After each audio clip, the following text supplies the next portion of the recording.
And before we come back to your adult life, as about your education in the mainstream, and Royal Commission recommendations around education and was fairly divided in terms of having mainstream and special eds or only one format of schooling. Your experience and what have you observed from your life?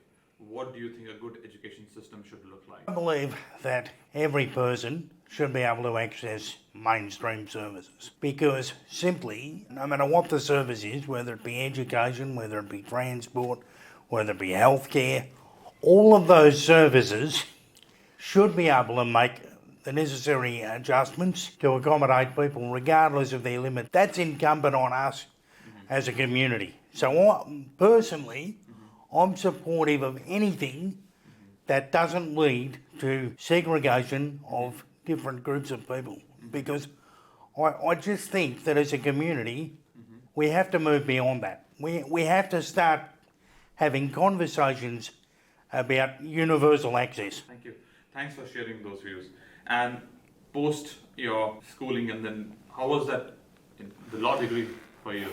And how was that experience? And was it a uni format? What kind of education format was that? Yeah, my university studies I did at Deakin University in Geelong.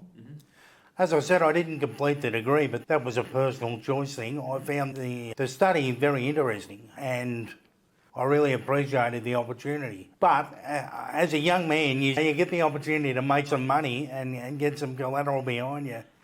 And it's very appealing. I think we could all relate to that. But I think there are things that could have been better in terms of support.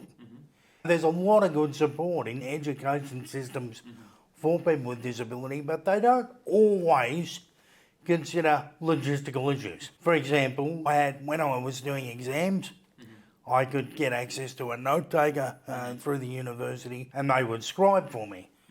But it didn't necessarily consider the extra time it would actually take me to do the coursework throughout the semester.